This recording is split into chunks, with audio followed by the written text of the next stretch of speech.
Good morning সবাইকে। কেমন আছো তোমরা সবাই? আশা করি সবাই অনেক ভালো আছো, আর আমি অনেক ভালো আছি। নতুন আরেকটি ব্লগে তোমাদের সবাইকে স্বাগত জানাই। তো দেখো, আজকে সকালবেলা একেবারে ঘুম থেকে উঠেই দেখি আকাশটা প্রথমে তো ফ্রেশ ছিল, ভালোই ছিল।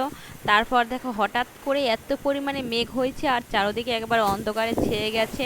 দেখো আমার ব্যালকনির গাছের অবস্থা দেখেই তোমরা বুঝতে পারছো যে কি পরিমাণে বাতাস আর ঝড়ো হাওয়া শুরু হয়েছে। মনে হয় এখনই ঝড় নামবে। তো দেখো চারদিকে একবার অন্ধকার হয়ে গেছে এই মুহূর্তে। আর এইদিকে আমি তো রান্নাও বসিয়ে দিয়েছি। দেখো এখানে একপাশে ভাত রান্নার জন্য বসিয়ে দিয়েছি, আর এপাশে আমি মাছ, তারপরে মাছের মাথা এগুলো সব মেখে নিচ্ছি। আর মাছ দিয়ে আজকে আলু দিয়ে পাতলা ঝোল রান্না করব, আর সাথে আমি কাঁচা কলার তরকারি রান্না করব। তো এজন্য মাছগুলো আর কি মেখে নিচ্ছিলাম। তো যে পরিমাণে মেঘ হয়েছে মনে হয় যে কোনো সময় কারেন্ট চলে যেতে পারে, কারণ এত পরিমাণে মেঘ হলে তো কারেন্ট যে কোনো সময় চলে যাবে, এটারই বেশি সম্ভাবনা। তো অন্ধকারে হয়তো রান্না করতে হবে। তো এখন মাছ ভাজার জন্য মাছ দিয়ে দিলাম ফ্রাই প্যানে।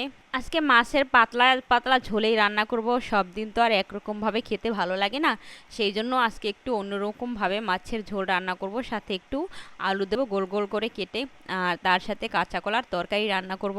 তো মাছ ভাজা হয়ে গেছে, আর এর সাথে আমি মাছের টুকরো টুকরো করা মাথাগুলো ভেজে নিচ্ছি, আর ওগুলো দিয়েই কাঁচা কলার তরকারি রান্না করব। গরমের দিনে কাঁচা কলার তরকারি কিন্তু খেতে খুবই ভালো লাগে, আর যদি হয় একটু পাতলা পাতলা ঝোল তাহলে তো অনেক ভালো লাগে খেতে। তো দেখো এদিকে মাছ ভাজা তো হয়ে গেছে, এক পাশে আমি আলু ভেজে নিয়েছি, আর অন্য পাশে আমি মাছ রান্না করার জন্য এখানে বসিয়ে দিয়েছি। দেখো, তো আমি মাছ রান্না করার জন্য প্রথমে আমি মাছের মাথাটা দিয়ে দিচ্ছি। দেখো মাছের মাথাটা যদি একটু সময় লাগে এজন্য একটু তাড়াতাড়ি দিয়ে দিলাম। এরপর আমি সমস্ত মাছগুলো দিয়ে দিচ্ছি। তো দেখো এই মুহূর্তে হঠাৎ করে কারেন্টটা চলে যায়, এজন্য মোবাইলের ফ্ল্যাশ জ্বালিয়ে তারপরে রান্না করতে হচ্ছে। দেখো কোনোরকমভাবে কারেন্ট নাই, অন্ধকারে রান্নাটা শেষ করলাম, মানে মাছের তরকারি রান্নাটা শেষ করলাম। দেখো কত সুন্দর লাগছে মাছের তরকারি রান্নাটা। ওদিকে ভাতও হয়ে গেছে, আর এই পাশে আমি কলার তরকারিটাও রান্না বসিয়ে দিয়েছি। মাছের মাথা দিয়ে কাঁচা কলা রান্না করব, একটু ঝোল ঝোল খেতে দারুণ লাগে। গরমের দিনে তো অনেক মজা কাঁচা কলার তরকারি। শীতকালে আমার কাছে কাঁচা কলার তরকারিটা তেমন একটা ভালো লাগে না। তো একপাশে আমি রান্না করতেছি দেখো, আর এইদিকে প্রিন্স রুমে এসে তো আমি অবাক যে প্রিন্স ঘুম থেকে উঠে গেছে আর ওর বাবার কাছে বসে আছে। ওর বাবা তো ঘুমে একেবারে আচ্ছন্ন, আর ও ওর বাবার কাছে বসে খেলা করতে আছে। দেখো আমি মশারির বাহির থেকে তোমাদের একটু দেখাচ্ছি, যেই আমাকে টের পেয়েছে যে আমি আসছি, এই তাড়াহুড়া করে ও আমার কাছে আসবে। তো দেখো এদিকে কলার তরকারিটাও রান্না করা হয়ে গেছে। এখানে আজকে অল্প অল্পই তরকারি রান্না করেছি, তো খুব ভালো লাগছে কলার তরকারিটা। মা, তুমি আমাকে টাকা দাও। আমার কাছে নাই তো মা। তাহলে আমার বাবা আসলে বাবা যে সময় ওষুধ ওষুধ এই সময় তুমি আমার বাবারে 2 টাকা দিতে বলবা। 2 টাকায় কি পাবা মা? আজকাল 2 টাকায় কিছু হয়? মা, 2 টাকা আমি দোকানে খাওয়ান কিনবো। কি খাবার কিনবা তুমি? আমি নলপপ কিনবো। ললিপপ তো 5 টাকা মা, 2 টাকা না তো, আর 3 টাকা বেশি। মা, 5 টাকা না। আমি দোকানদারে জিজ্ঞেস করবো এই নলপপ কয় টাকা না নলপপ। হ্যাঁ, এরপর আমাকে কবে 3 টাকা। 3 টাকা না, ললিপপ 5 টাকা। এখন 2 টাকায় কি পাওয়া যায় মা? 2 টাকায় শুধু ছোট একটা চকলেট পাওয়া যায়। তাহলে দাও আমাকে এখনই দেবা। তোমার বাবা বেতন পাক, তারপরে তোমাকে দেব। না, তোমার বাবার কাছ থেকে এখনই এনে দিয়ে বাবা। তারপরে দেব, ঠিক আছে? এখনই না ওই পাশে বিস্কুট আছে, ওইটা খাওয়াই না। না আমার দাও না তুমি টাকা। আচ্ছা, তুমি যে ঘুম থেকে উঠে এই ব্যাগ নিয়েছো, তারপরে এই জামা পরে সেজেছো কেন? কেন, কই যাবা? সুন্দর লাগে না? সুন্দর লাগে এই জন্য সাজছো? হ্যাঁ, তো এখন তুমি কই যাবা? ওইদিকে যাবো। কোনো দিকে যাবা না? তো কাজ দেখো এইমাত্র ঘুম থেকে উঠেছে মেঘামণি, মানে সবাই আমরা এইমাত্র ঘুম থেকে উঠেছি। দুপুর প্রায় 11:30 বাজে এখন। আজকে অনেক ঘুমিয়েছি সেই সকাল থেকে। দেখো মেঘামণির একবার নাক মুখ ফুলে গিয়েছে, আর এখন আমরা ঘুম থেকে উঠেছি। আর উঠে ও সাজুগুজু করেছে, দেখো কত সুন্দর ব্যাগ নিয়েছে, জামা পরেছে, কত কিউট লাগছে আমার মামনিকে। এখন খাবার দাবার খেয়ে নি সবাই কি। তো গাইস এখন কাঁঠাল খাচ্ছি, সকালের কাজবাজ সমস্ত শেষ, রান্না বান্না। দেখো কাঁঠালের গলাগুলো কত সুন্দর, একবার টক টক করছে আর রসে, আর একেবারে রসগোল্লার মতো, রসগোল্লা ফেল। এবছরে মানে সব থেকে সেরা কাঁঠাল এটা।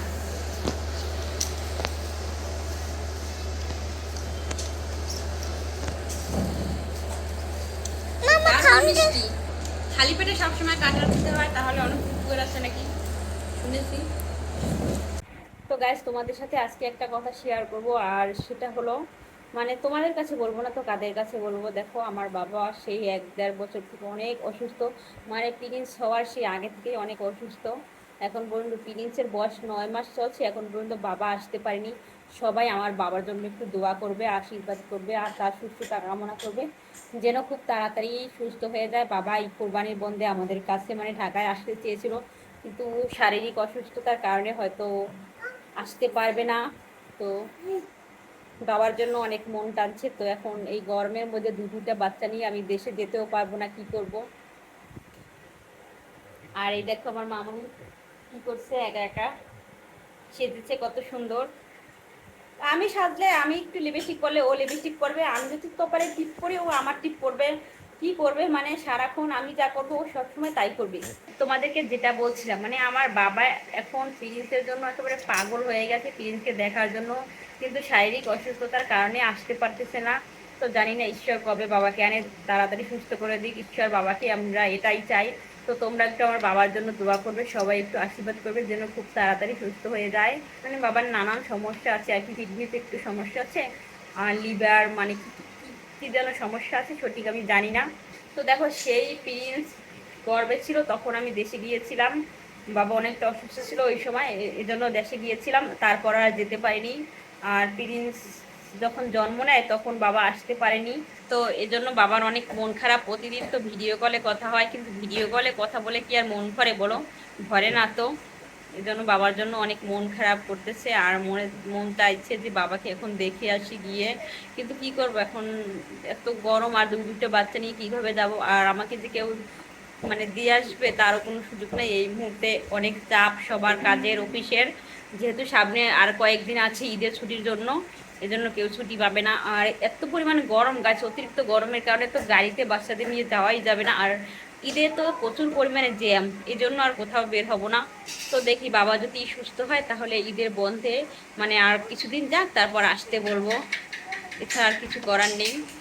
তো বাবার জন্য অনেক মন টানছে, এজন্য আমি কাকে কথাগুলো বলবো, এজন্য তোমাদেরকে আমি কথাটা বললাম, কারণ তোমরা তো আমার একটা পরিবার। আর তোমাদের কাছে তো কোনো কথা গোপন করার নেই, তোমাদের আমি সমস্ত কথাই বলি টুকটাক, মানে আমার সম্পর্কে, আমার ফ্যামিলি সম্পর্কে সব কিছু তোমাদেরকে বলি, ভিডিওর মাধ্যমে সব কিছু দেখানোর চেষ্টা করি। তো তোমরা সবাই আমাকে প্লিজ সাপোর্ট করো, এটাই তোমাদের কাছে চাই। তো দুপুরে সবাই আজকে একটু ঘুম দিয়েছিলাম, অনেক বড় মানে ভাত ঠাত খেয়ে, সকালে তো রান্না করছি, তারপরে কাঁঠাল খেয়েছি, তারপরে আবার সবাই মিলে দুপুরে ঘুম দিয়েছি, স্নান টান সেরে রুমের সমস্ত কাজ সেরে। তো ঘুম থেকে এইমাত্র উঠলাম একেবারে বিকেল হয়ে গেছে, আর সকালে এত পরিমাণে মেঘ হয়েছিল, তো মনে করেছিলাম যে অনেক ঝড় হবে, বৃষ্টি হবে, কিন্তু কিছুই হলো না দেখো। আর কিন্তু গরমটা একটু কম, সারাদিনে তেমন একটা রোদ ওঠেনি, এজন্য ভালো লাগছে সারাদিনে। আর মানে গরমটা অনেক কম ছিল। আর এই দেখো আমার পরি, সে সারাদিন সাজবে, সারাটা দিন সাজুগুজু করবে আর নাচানাচি সাজুগুজু, এছাড়া ওর কোনো কাজ নেই। দেখো এখনো সেজেছে।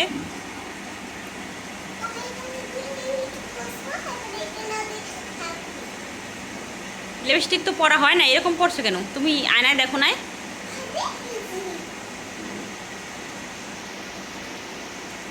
তো সেজে গুজে কই যাবা? হ্যাঁ, ঘুরতে যাবা? মেলায়? মেলায় যাবা? যাও তুমি একা একা মেলায় যাও, তোমার বাবার তো ছুটিই হয় নাই।